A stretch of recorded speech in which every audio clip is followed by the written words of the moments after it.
Hey, everybody, I'm Joel Dean, the place to be. This is your Friday Eve edition of 21 Next. So glad you're here with us. And we got some interesting stories to get to. One of them at the end, I want you to think about it yourself. If you were convicted of some terrible, terrible crime and you were sentenced to the death penalty, what way would you want to go? Apparently, they give you options on this, and a guy from South Carolina chose something that hasn't happened in 15 years. We are getting to that, but we are starting with this. A big chicken barn fire in our area, Guilford Township, and this thing went up in flames pretty fast. So the crews were dispatched around 4 a.m. Look at all that. You got to think about it. A chicken barn, a lot of air, so that is the oxygen that fuels this thing, a lot of wood, and it is just made to burn, unfortunately, if you get there. Now, no animals were harmed. They were not in there. So it was unoccupied. Very good. Property owner removed the chickens before this fire started. Ultimately, it took the firefighters about 2 hours to contain everything, cleared after 3.5 hours in all. But this is Franklin County, 600-foot chicken barn. You could see this for miles, obviously, because that is just glowing in the night. But a huge chicken barn fire there in Franklin County. Bus crash this morning out in the Butler County area. So this looked bad. They had some snow out there. We don't know if that was a reason for this, but you see the snow this morning in that area, Butler County. 7 students injured, the bus driver as well, as you see it crash right into that tree. So this is tough stuff there. The township police chief out there said they were hurt, 30 to 40 students on board. So not all of them got hurt, but definitely maybe the ones in the front, and certainly the bus driver there. As you see, it went off the road, up that embankment, and then crashed right into that tree. We do not know the circumstances behind this. I did recently read everybody got outside, meaning everyone was released from the hospital today. So it doesn't sound like it was too serious, but definitely scary and makes you wonder about the weather in those parts. Definitely not that cold here. We will get into weather in just a sec.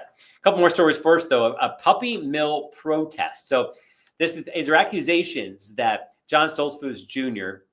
in Lancaster County had a puppy mill, but basically had puppies, and then when some of them didn't sell, accused of just killing the puppies. These are animal rights people. They cannot stand that idea. I know anyone who hears that, if it happened, can't stand that idea.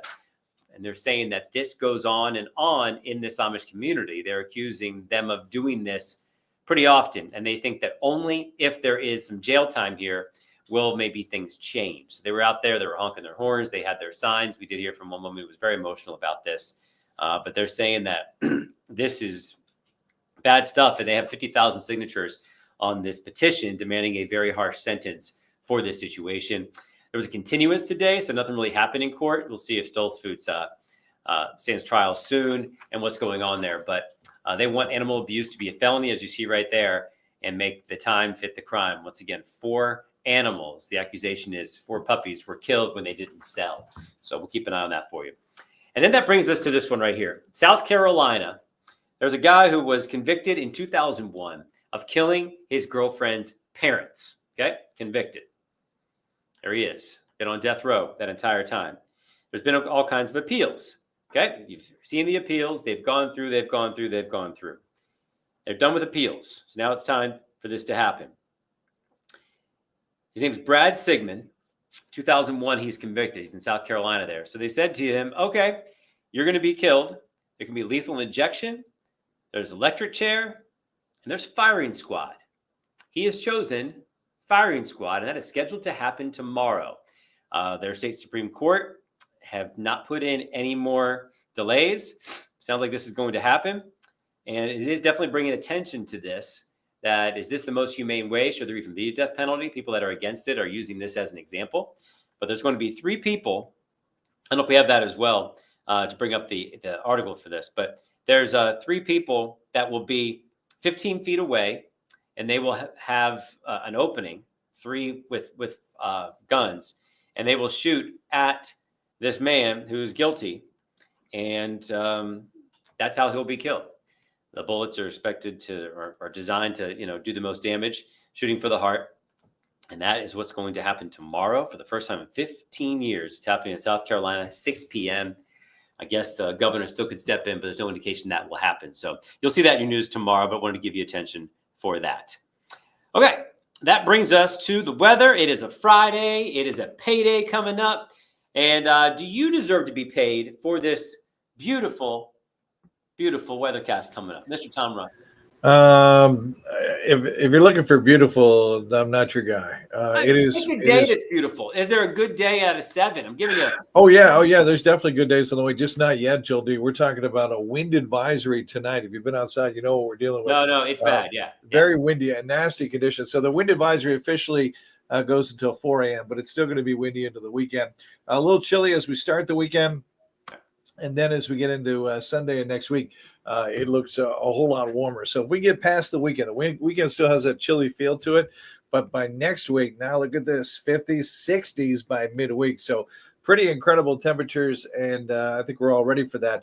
But I don't want to get everybody, totally bought in because there's still colder air around the middle of the month. So what happens, Jody, everybody gets that spring fever. You think we're done with winter. And then it comes back on a day like today. I mean, people forget, I put the winter coat away. I put the gloves away. You can't do that just yet. No, it's a rough month when it comes to that. And I have kids who barely put on coats to begin with. Right. When I finally convince them to put it on, once they can get rid of them, they think they're done. And then there's a cold day. What is this? What happened? I'm like, you live in Pennsylvania and it's March. It's where you live your entire March. Life. I have to tell so many people that March is all about the winds because it's the cold air clashing with the warm air that's trying to win out. And it's just windy. It just is. And that's just the nature of March. So, all right. Do you care about daylight saving time?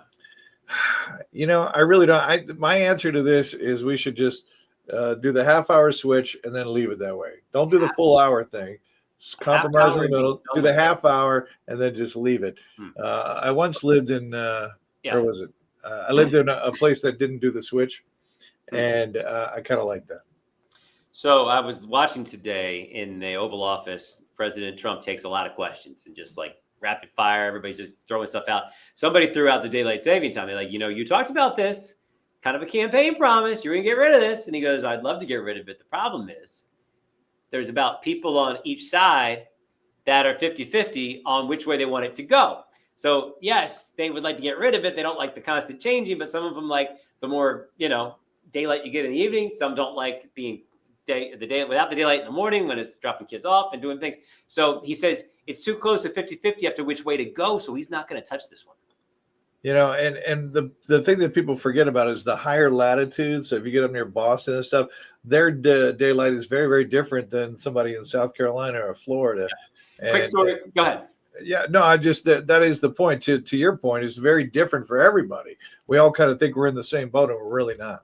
So I lived in South Dakota for a year, and that is the westernmost part of Central Time Zone. Wow.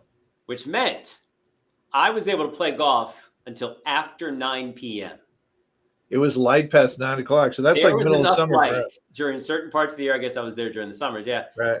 That I could play golf past 9 p.m. I was like, this is amazing. This is amazing. You loved it? You loved it? You do that? I loved it. So we were, like you said, I had the advantage of being really far west to still be in that Central Time Zone without it switching on me. So yeah, that was crazy. Well, if I had to vote for one, Central Time wins out, in my opinion. I agree with that too. I like when the prime time starts a little bit earlier. Right. Our newscast would be on at 9 and 10 instead of 10 and 11. Correct. I'm agreeing with that too. Yeah, there you go. Hey, let's fight for that, Jill D. Oh, all right. Well, I'll text Trump, and we will have that done by this weekend. That'd be dangerous if I really had him on here. Man, that'd be fascinating. Yeah, he was saying how many phones he had. He said he only has a couple because they were saying somebody had 6 phones, and that made no sense and whatever. I don't know, but I would love to be in the Oval Office. Like you can throw out anything and he will answer you. You may not like the answer. I know he's a very controversial historical figure, President Donald Trump, but I definitely would love to just like throw random things out there and get them answered by, the president. Oh my gosh, that would be so much fun, wouldn't it? Do you have a question that you would ask? Yeah. Who are the Steelers going to keep at quarterback this year? See, don't do that. I love my politics. I love my sports. Don't mix them up. Don't mix them up. Fair enough. All right, we're going to let you go on that one, my friend. Happy payday. You too. All right. There you go, folks. Hopefully it's a payday for you as well. This is 21 Next. And I just asked you to make sure that if you like this at all, tell your friends, be ready for it. Put the notifications on, hit that little bell thing that's on YouTube, and you will know when we are on. You can watch us, bam, in real time and keep track of what is happening that day. And if you want to make any comments on this, the way you would choose to go if given the option. I think this is a terrible thing either way for you to choose, but this person did it, so it's in the news, and so I have to address it here. There you go. All right, folks, this was March 6th in the books, and payday is right around the corner. We'll see you.